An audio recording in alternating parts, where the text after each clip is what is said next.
Good evening, everyone. I'm Thane Rosenbaum. I'm the creative director of the Forum on Life, Culture, and Society at Touro University. And in partnership with Universal Pictures, Home Entertainment, our producing partners for this evening, welcome to the FOLCS film series. Tonight's film, which many of you got a chance to see, Billion Dollar Heist. Great title.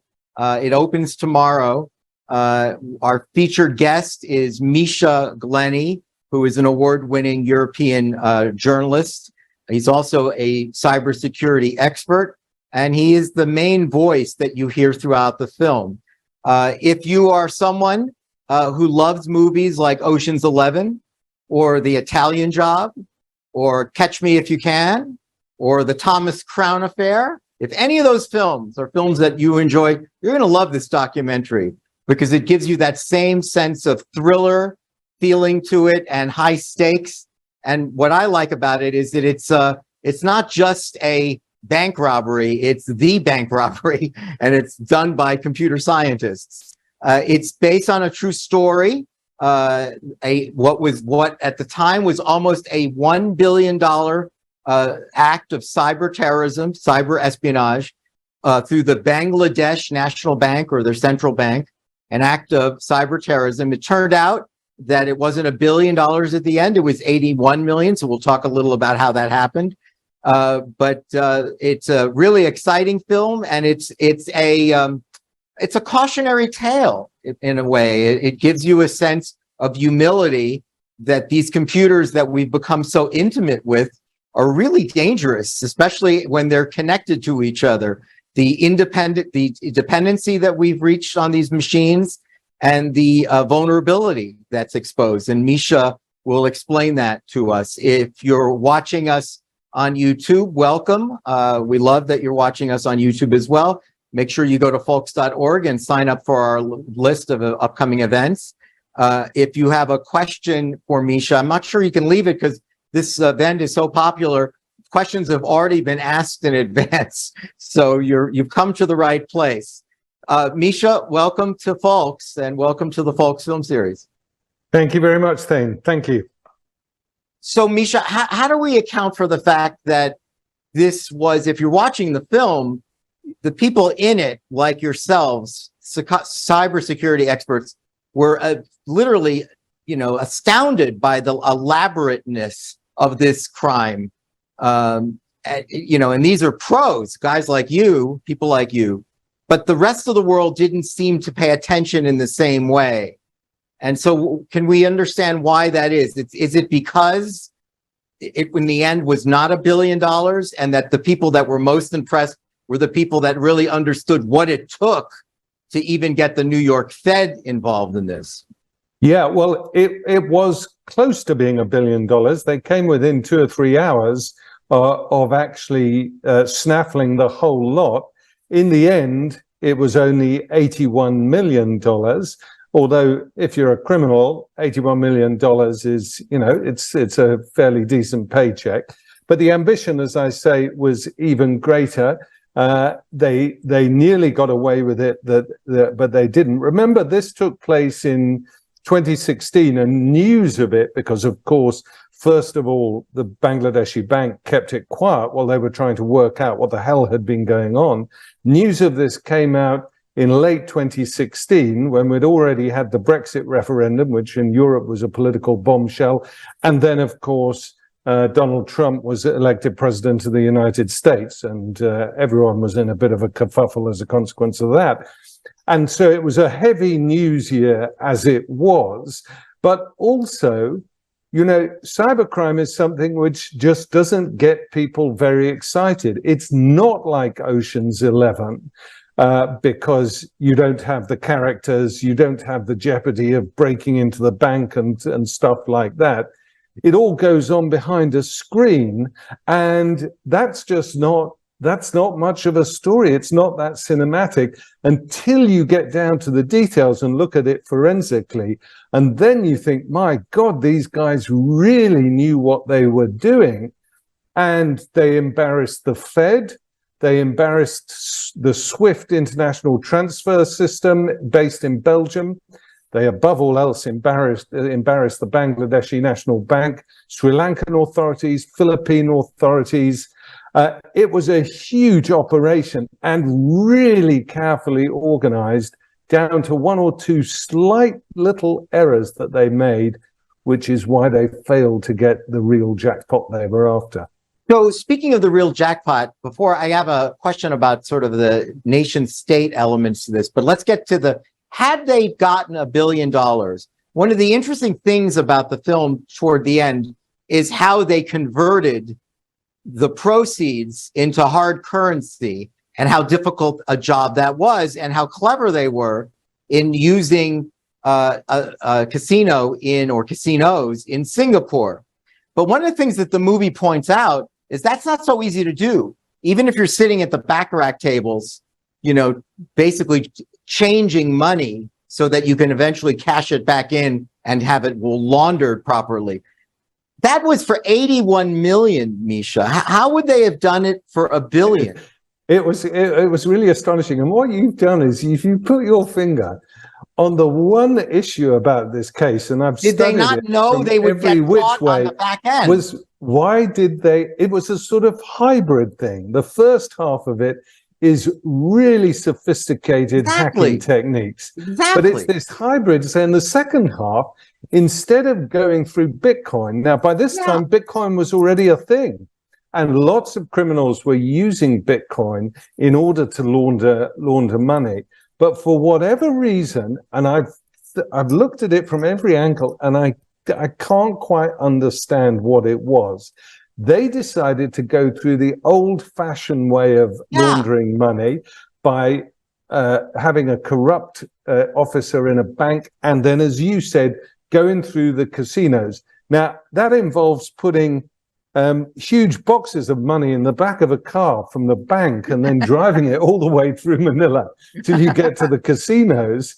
And then these guys hand in the money. Of course, at casinos, no questions are asked, even because you've got high rollers coming in and everything, and then playing with it for a few hours and then just handing back the chips. You can lose a bit here and there from 81 million, handing back the chips. And of course, you get different banknotes.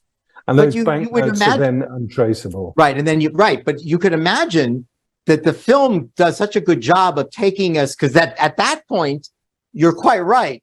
Up until the point of changing the money, right, converting it, it's really anonymous. There are no people. We don't know what they look like. The movie shows them in hoods. It's the concept of total anonymity of the internet, right? Which makes it more sinister, right? That, we have no idea who you are. We don't know what you look like. Unlike a bank robbery where you put a stupid mask on your face. Here, you really have a mask on your face. But it's like what you've got there is it's basically like the New Yorker cartoon, on the internet, nobody knows you're a dog. And then there was sort of, I don't know, it seemed to me, if I got a problem with it, then it's really a boneheaded move. Because I thought, you went to casinos after this incredible, that's how you chose to do it. And you're right, I hadn't even considered crypto. Let me ask you this other question about the nation state qualities. Because the global piece is interesting to me, because it's not just as you say, a lot of stuff was going on, Thane, Brexit, there's Donald Trump, but we were only a couple years away from a global pandemic. And so there's a virus in the biologic sphere, not in the cyber sphere. And so we start now, everyone thinks about immunities and vaccines, and more importantly, Wuhan labs, right? And I'm wondering, does cybercrime have a biologic analog, so to speak? Where you can use it as a metaphor. I mean, the word virus is a very good word to use. It's not just cyber crime, it's what I call cyber malfeasance, which takes in espionage and warfare and so on and so forth. Is what you have is you have a system that works largely like a human body, and you infect it with code which makes it behave in a less than optimal way. And so, but is there a Wuhan lab? Like, what is it? No. There are people all over the place who are writing viruses. You don't have to be, you can be a sort of, 13-year-old budding hacker, and you can have the skills to write a virus. And these days, what we have is, everything has professionalized, and actually the Billion Dollar Heist was at that moment where we saw just how professional the thing had become. So you can be a 13-year-old with fairly decent skills and develop your own virus. But nowadays, you can go onto the dark net. You can go onto what's called the Tor browser, the Onion Router browser. You can go onto a forum for cyber criminals, and they will sell you malware as a service, as it's called. It mirrors.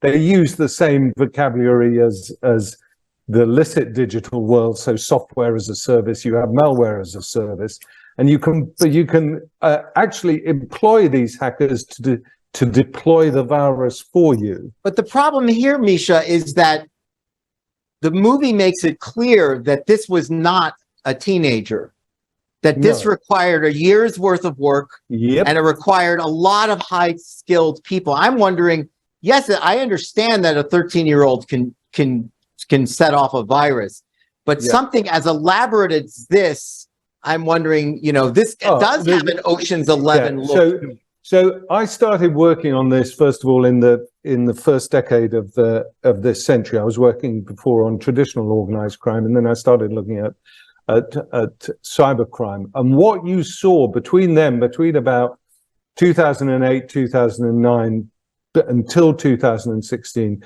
was the professionalization of this. Really? So it's really a 10-year period. Oh, yeah. It starts off with what we call in the trade script kiddies, who are the teenagers, with the pizza crust and the Coca-Cola can and that sort of stuff.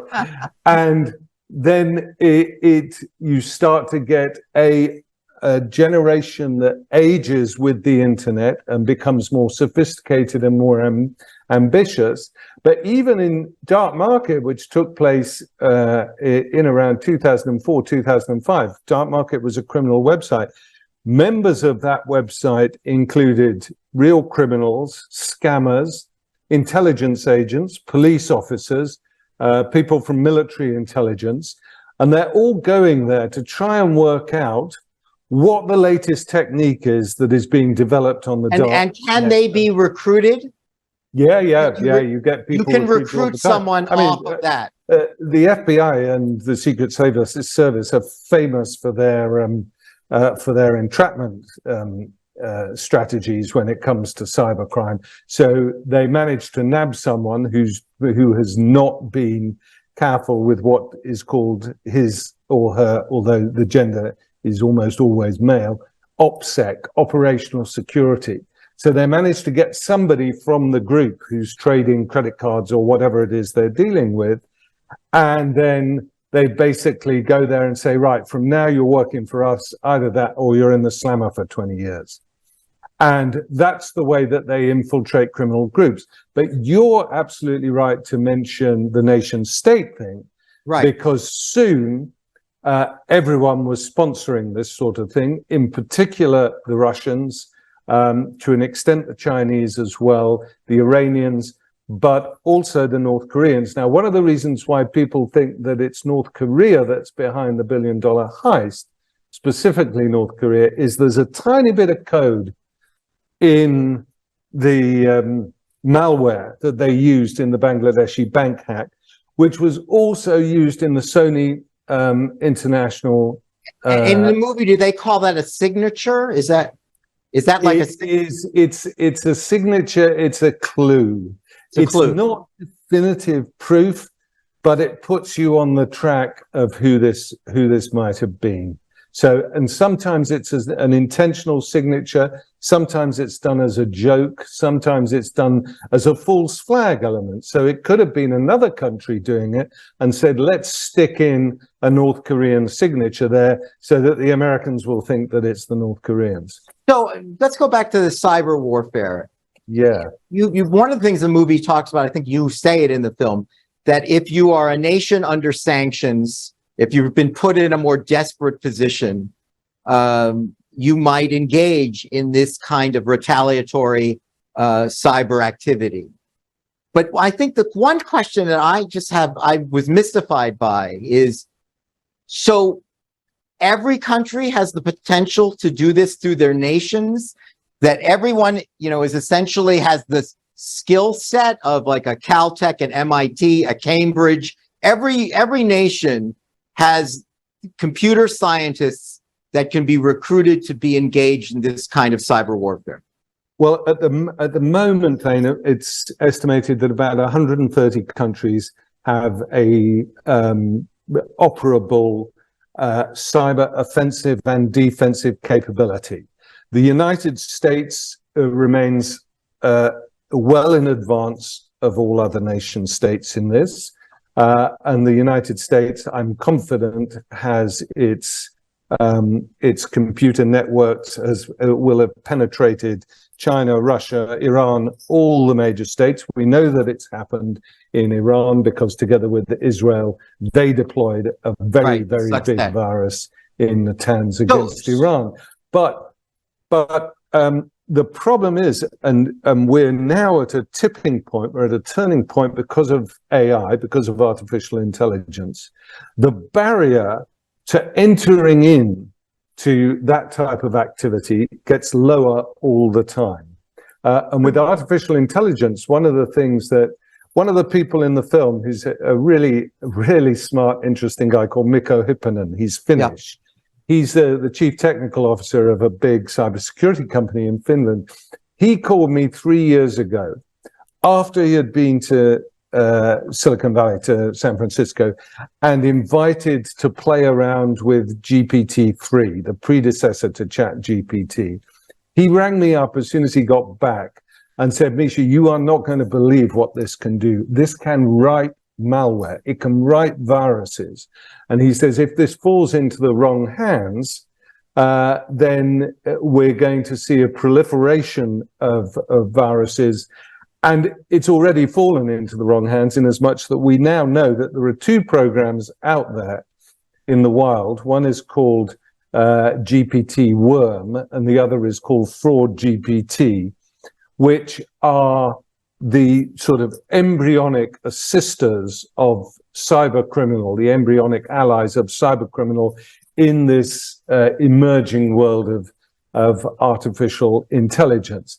And the other side to that, then, is our dependency on network computer systems grows and grows and grows and grows. You know what it's like if you forget your phone or whatever, you're completely freaked out because you say, oh my God, how do I do anything without my phone? Well, imagine if that hits a community around you and hits its water distribution network, which is of course all run by computers. Well, you'll sell out of bottled water in about a day and a half. And then how do you go about getting water? The potential. We live in a permanent world of the black swan event. That is low probability, but boy, if it happens, high impact. And that's really what the $1 billion heist. It was one of the first examples of that. Well, the movie is very clear. The film makes clear that the level of dependency through networks from energy, financial systems, hospitals, healthcare, weapon systems, railways, telecommunications. I love that you even used bottled water, like even something like that, not even on the list of what I just gave you as critical infrastructure. You'd go, Thane, bottled water is critical infrastructure, things that everybody ultimately needs. But the question then is, you say lower barriers to entry because of every year that goes by. And I look at this and think, because I'm not a tech person, I think no iron domes, like we have the capacity to create the weaponry, but we don't keep pace with ways to create blanketing immunization, inoculations. The hackers are smarter than Elon Musk. Like these guys. We do have iron domes, or we have attempts to build iron domes. But remember, first of all, how the internet was built up. The internet was built up piecemeal. And the last thing people were thinking about in the 1990s was security, right? And so That's for the actually a first, point in the film, right? I didn't yeah, even know this, that it was started by the Pentagon essentially wanted computers to talk to each other. That's it? it was basically DARPA and the DARPA-related academic community who built it up. Yes, I mean, like most of these technological breakthroughs, the military have a significant finger in the pie. But then when you get going on all of the gadgets that the internet throws up, like personal computers, like smartphones, like the home heating systems and things like that, what you're doing is you're increasing what's known in the trade as the attack surface. There are all sorts of ways you can get into a network computer system.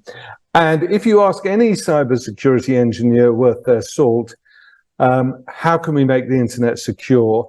Almost all of them will say, dismantle the whole thing and start from the beginning, but with security in mind. And wait, I'm sorry, is that even conceivable? No, it's not conceivable. But that's what they'll tell you.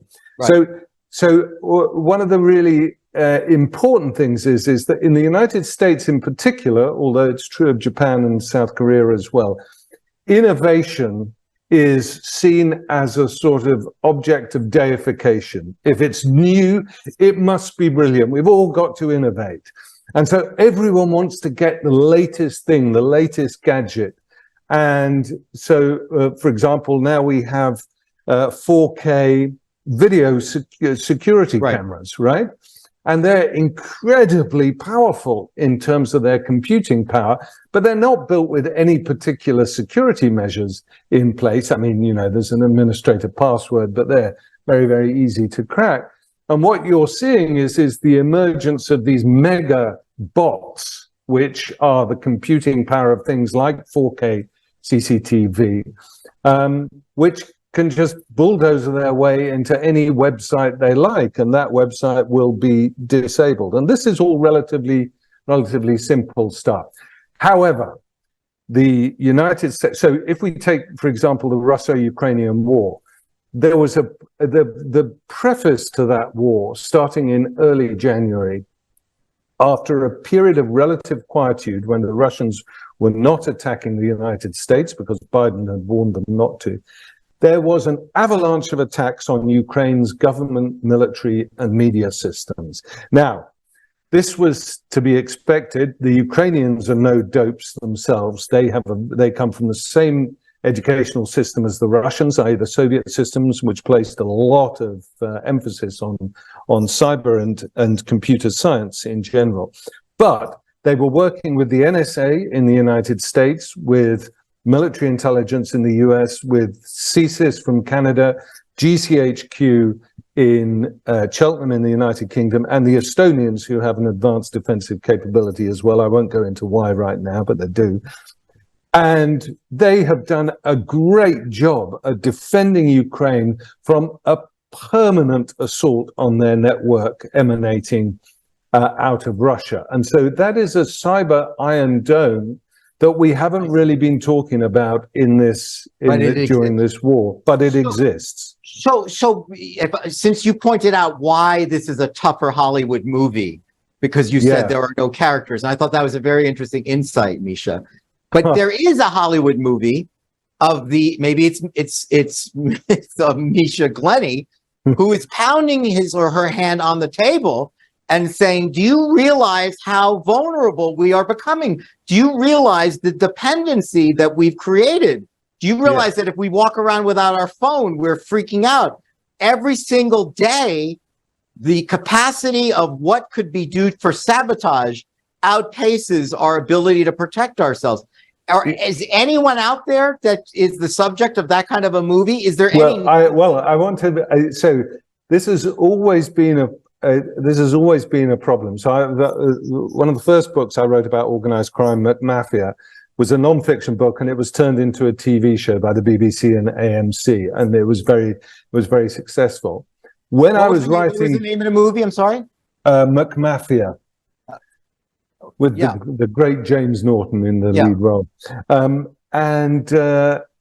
So that was very easy to transfer into a fictional film. When I was writing Dark Market, and people would ask me at dinner parties or whatever, what are you working on now, Misha? And I'd say, oh, it's really fascinating. It's about computer security and hacking and computer crimes. And, you know, they'd fall asleep in front of my eyes, because computer science and cybersecurity are two of the most witlessly boring subjects you can imagine.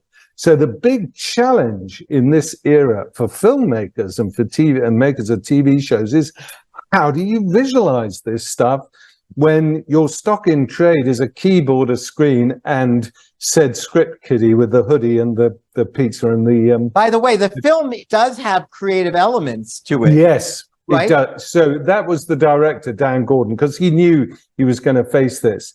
The first film that really focuses on cyber is probably still the best one, which was War Games in the mid-'80s with Matthew Broderick. Everyone loves that movie. It's a great movie. And does it, in your mind, does it really capture the possibilities? Because remember, if I recall... DEFCON 4. DEFCON 4, but if I remember, there is that guy, the guy who walks away. He's, you know, the scientist who goes off to his own island as if he's playing the role of the person who says, I understand how dangerous these war games can be, and I'm leaving. Yeah, absolutely. So you do get people who are really, really panicked about it, who are real professionals. And one of the things that they panic about is precisely because there is no real public interest. We have in the United States something you lack in the US, something in the region of 30 to 35% of the number of cybersecurity engineers who are needed to protect the businesses of your country and the infrastructure of your country. In Europe, that's even worse, that figure. We have an even greater dearth. Wait, no, you're saying there's a need of 35%. About in the US, it's reckoned to be about you're lacking 35%, and you're much better at that. That's astonishing. Than the Europeans. It's amazing. That's why, I mean, in the UK, a half decent cybersecurity engineer will be on a starting salary of about £60,000, which is about sort of $95,000 or so. And that is the same starting salary as a chief constable, which is the head of one of our regional police forces. That makes no sense. I was just going to say, you then, in a world like this, you're Mick Jagger. You know? No, I'm not. Believe me, I'm not. You should, because I think something I fear I have to disabuse you of. I'm not a techie. I don't understand the technology behind this. I know but you know the warning signs. You know, I'm confident I know more about it than you do. But what I understand is what the implications of the insecure technology is. And what that means for politics, for law enforcement, for corruption. And so you have this tiny little inner circle, a tiny little inner circle of people who understand the tech. Let's call them cyber town criers. Cyber town criers. Well, no, because they're not. They're the ones, they're the widget, the people deep in the system. I see, yeah. Then you have the security people and the journalists and people like me, who are the cyber town criers, who are saying, watch out for this. Hey, guys. And then you have this huge circle of everyone who goes around thinking that their computers quite often, despite the intimate things that, you know, it's just me and the screen, I can do what I want. And the whole world is watching you, or at least the most dangerous part. Speaking of the world, we learned from Misha Glenny that we are all clearly underserved in the cybersecurity. But are we also unsafe in the regulatory atmosphere, in that there is no willingness in Europe or the United States to regulate the internet? For instance, I don't know if you follow this, but there were 2 Supreme Court law cases this year that the Supreme Court voted 9-0 in the United States. You can't get anyone to agree to anything. So to have the Supreme Court vote 9-0 in two cases, Misha, when it came to regulating either social media platforms like YouTube, which might teach you how to make a bomb out of your household kitchen appliances, and that ISIS can use that, or, you know, two cases, the Supreme Court, even with a conservative Supreme Court, said, you know what, we are just not comfortable here. We are interfering with free speech. We're not, you know, the idea of Section 230 of the Communications Decency Act in this country. My understanding, Europe is much tougher on Facebook and YouTube, and tougher on them to take down certain things on their platforms. So I'm wondering whether even here, when it comes to cybersecurity, there is just a reluctance for the government to step in to take control and regulate it in a way that would make it safer. Dane, we haven't seen the emergence so swiftly of such incredibly powerful corporate entities as things like Google, Microsoft, ever in history. Than the railroads, bigger than telecommunications. How long did it take the robber barons to amass their fortunes? It took them 20, 30, 40 years before they did it. Right. These guys, remember in 2003 or whenever it was, nobody had really, very few people had heard of Google, you know, and now Google is not just a verb, it is absolutely enormous, and so many people are dependent on it. And so if you look at Europe, first of all, when I was writing Dark Market, I went to interview security people who work for Google, who work for McAfee, who work for Firefox, all these sort of big companies. I went to see them. And what do you know? They all either used to work for the Secret Service or the CIA or Defense Intelligence or the FBI. And what you have on that level, on the relationship between Washington and these big companies in security, is mirrored in terms of the Sergey Brins and Eric Schmitz and Bill Gates, in terms of their influence over government in Washington. Europe has a much more sensitive relationship with surveillance, partly because of Nazism, partly because of the Soviet Union, and so on and so forth, but also they're not European companies. So all the major companies are American, and Europeans feel like we're not going to have this to the same degree. On them, basically. And the European Union is much more inclined to regulatory stuff. In the United Kingdom, we're about to have a big battle with Meta and Facebook because the legislation coming into the United Kingdom wants to force Meta to put in a backdoor on WhatsApp messaging so that you cannot send encrypted messages without the police, with a court warrant, being able to look into them as well. And Facebook has said, if you do this, we're pulling WhatsApp out of the United Kingdom. Oh, wow. And, you know, WhatsApp is as popular in the UK. It's absolutely huge. So there are big battles coming down the line on regulation, but expect those big battles to be played out first in Europe and likely to have much really teeth in the United States. So one of the claims that's in the film that is really astonishing, and I suspect it's true, that when we think of, cyber warfare, that the risks that are presented here, the difficulty of monitoring and defending, is much worse and more dangerous than, say, nuclear warfare. Well, and I don't know whether I think I'm responsible for that, but I didn't quite put it like that. There are 4 existential threats to humanity that we currently face. The first, and for me, the number one, is climate change. And I now don't have to tell people in the United States that this is not a made-up thing. Yeah.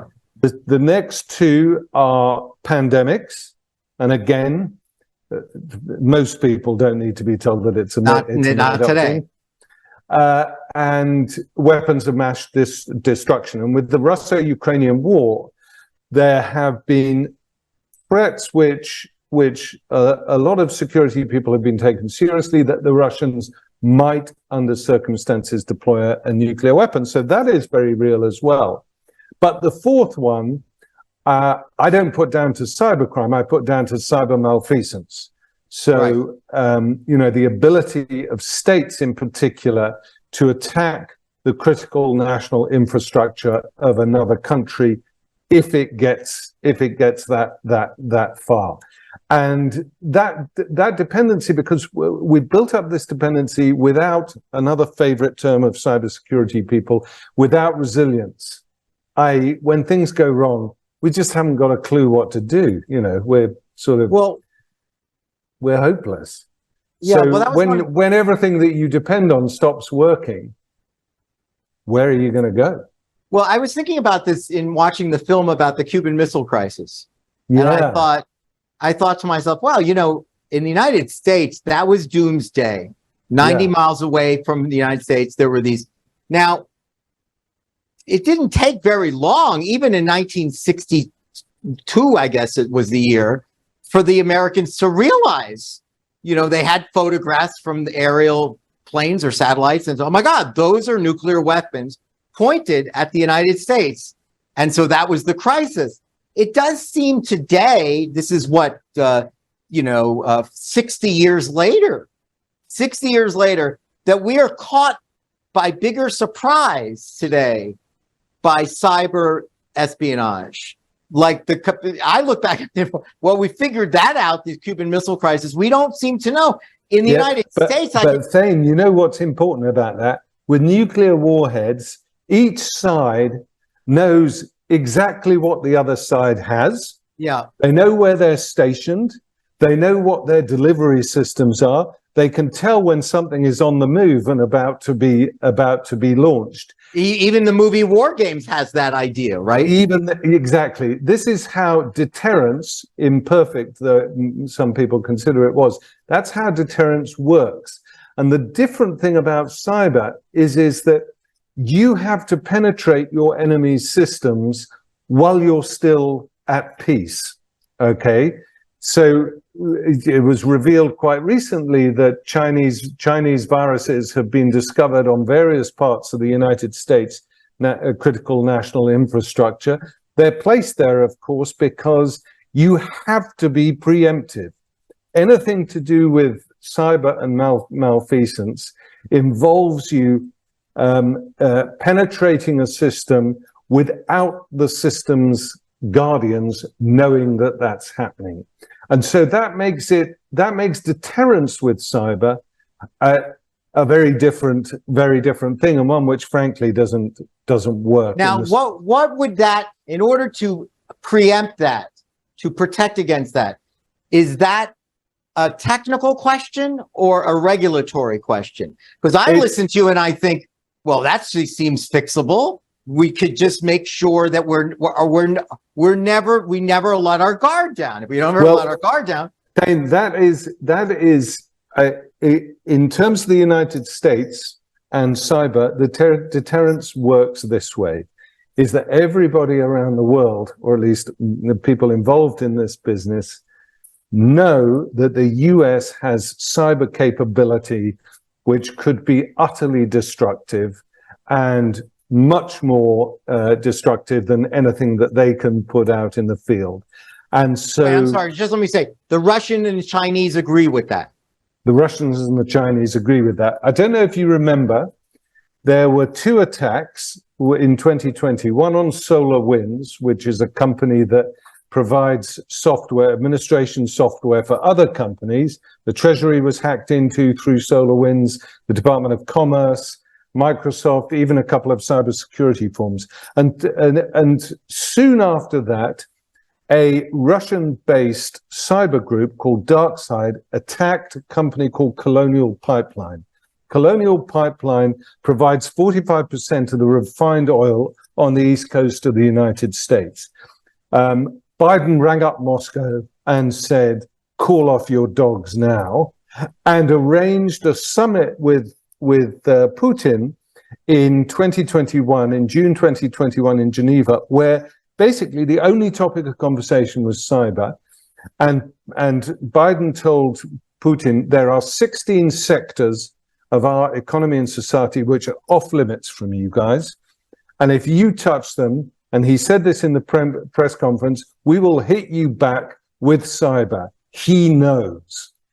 And Russian attacks on the US after that, funnily enough, dropped down quite dramatically. So at the moment, deterrence for the US resides in its superior firepower in cyber. How long that will last, I don't know. But it's interesting, as I hear you talk, I think, Misha, it has the ring of mutually assured destruction, right? Yeah, well, that's something that we got into, 75 years ago, and we seem to enjoy it. We figured out, as long as we knew we had, as long as we're going to show you what we got, because you don't want any of this. So therefore, remember, with artificial intelligence and that thing of the barriers getting lower and lower, people can come in who the Russians don't control or the Chinese don't control or whatever. And that's the real concern, that if you talk to national security people in the United States, they are worried about the lone wolf or the lone wolves, a pack of lone wolves who develop a nation state level of offensive capability. And you're saying you don't even have to be a nation under sanctions for that capacity. No, right. You don't even need those motivations. You can just have pernicious, evil, malevolent motivations, and you're sitting in the seat of a superpower. You can just be pissed off. Yeah, right. You're pissed off, and you're acting like a superpower because of AI and some stuff that you bought, online. Now we haven't. One thing I would say is we have not yet seen independent cyber criminal groups which are capable of going beyond or willing or aiming to go beyond just trying to pick up, a few $1 million through a scam. The reason why the Bangladeshi bank heist is also of interest is because it came about 3 months after the first attack on the critical national infrastructure by one country to another, and that was December 2015, when Russia brought down part of the electric grid of the Western Ukraine using a virus. And for some people, that was the starting gun. For other people, 2010, when the United States and Israel deployed the virus Stuxnet against the Natanz nuclear enrichment facility in Iran, was the firing gun. But since then, and Bangladeshi Bank was an important part of this, we realized that critical national infrastructure, things like the banks, national banks, are not off limits to some criminals or some nation states. The movie talks about the Lazarus Group. We don't believe the Lazarus Group was specifically involved. We don't know whether they were involved in the Bangladesh National Bank heist. We think they were. We think they were, but does that mean the Lazarus Group are North Koreans? No, it doesn't, although we think that the Lazarus Group is North Korean. The reason why we have to be a bit careful about this is one of the issues and problems with cyber malfeasance is it's near on impossible when you're dealing with good hackers to attribute the real origin of an attack.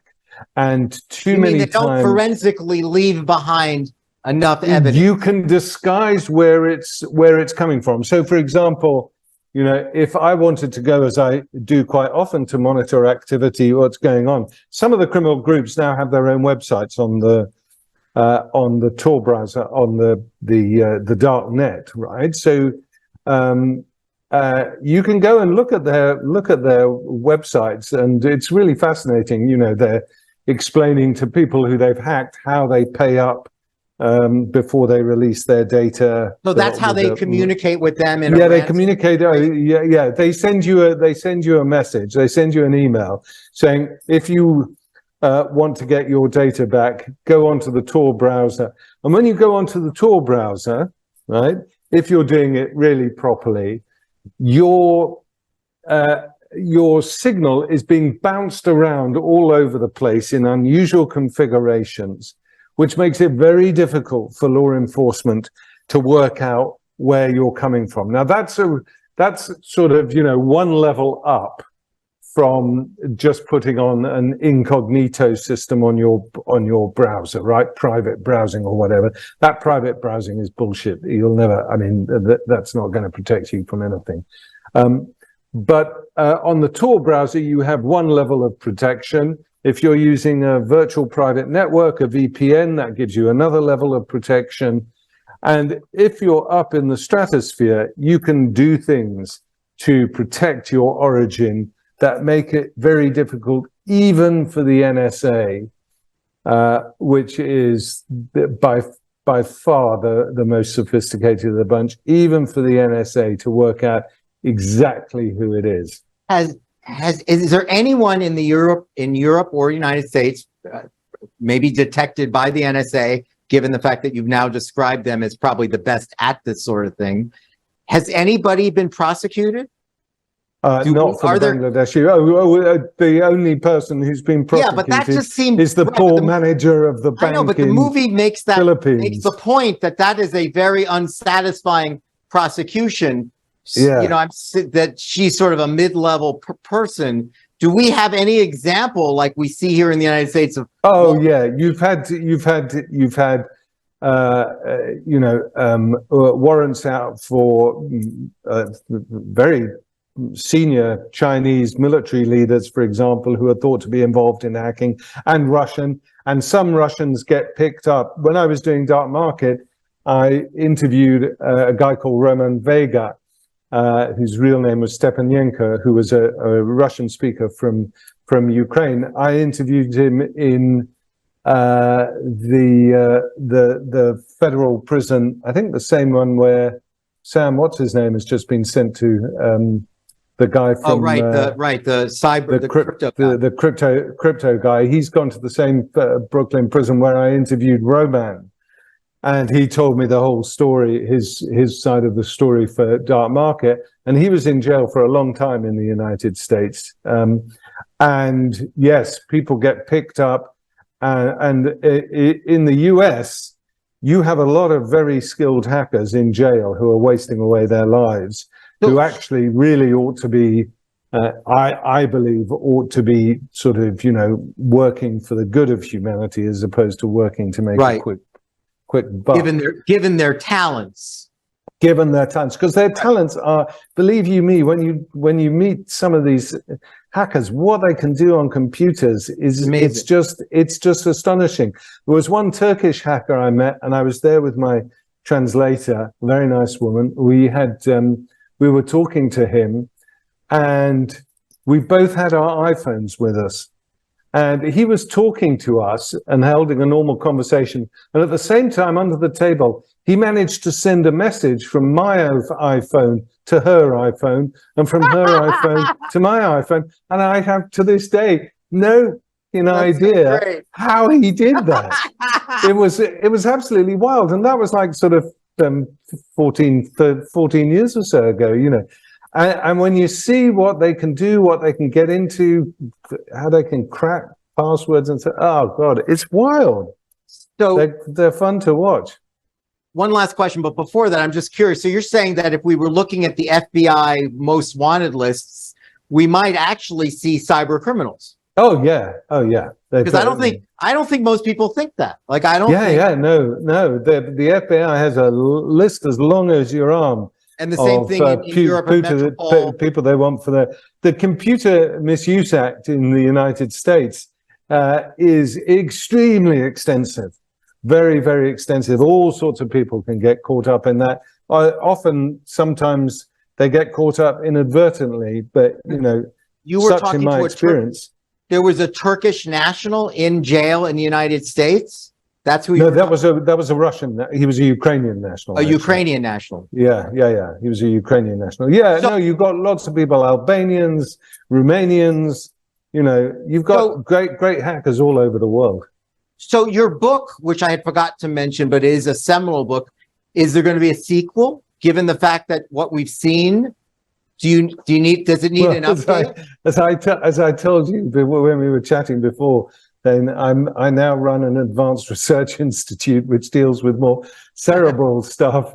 But I follow everything going on in as much as I can in cyber and AI. I'm actually thinking of writing a book on critical raw minerals and all the things we're going to have to dig up if we have a cat's chance in hell of making the green transition. Last question, we'll say good night. Last question, we'll say good night, Misha. Listen, first of all, you're an enormously interesting, charming guest. So that was fun. Thank you. Oh, well, thank you very much. And same as you as a host, Dane, I have to say. You're very kind. Thank you. I wonder, though, I walk away from this and I think, is Misha really saying it's just too late? Is it too late? That's a very good question. People ask me that about all sorts of things. My firm belief is that human beings have the capacity. We've been in similar situations before. The difference between now and then is the issue of scale and the issue of the fact that whereas nuclear weapons tend to be controlled by a small coterie of people, everyone is at the end of a computer network. And so that issue of scale makes it much more difficult for us to actually comprehend what's going on, not just in the network world, but in things like climate change and stuff like that. We have the intellectual capacity to manage all of these challenges we face.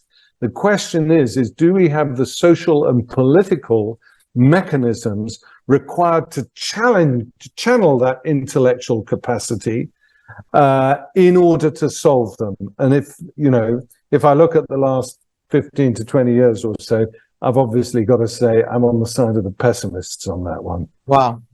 All right, a good way to end. Before we say goodnight to Misha, let's see, I think we got some upcoming events. We have more than these, but these are definitely scheduled. Yep, we've got 2 books coming up. The Court at War, a conversation with Cliff Stone. It's about the Supreme Court.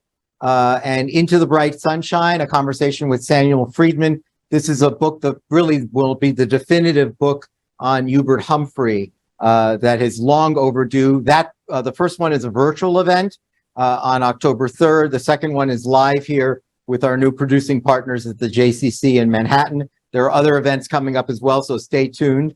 The best way to do that is to go to folks.org and sign up. There you go. Go to folks.org and sign up. You also got your phone. We know from Misha, can't be separated from our phone. You take a photo of that QR code. We have you, and we will give you advance notice of other events. And similarly, another QR code. We are, in fact, a nonprofit. We put on these really cool events and make everybody really super smart after 1 hour of listening to Misha Glenny. And so if you want to make a donation, that's the way to go. Folks.org/donate or the QR code. Before we say goodnight, I want to thank you again, Misha. You were really entertaining, smart, charming, a perfect Folks guest. Billion Dollar Heist opens tomorrow. Don't miss it. You'll get a lot more of Misha Glenny that way, and buy his book. I'm Thane Rosenbaum for Folks. Good night, everyone. Thank you. Good night.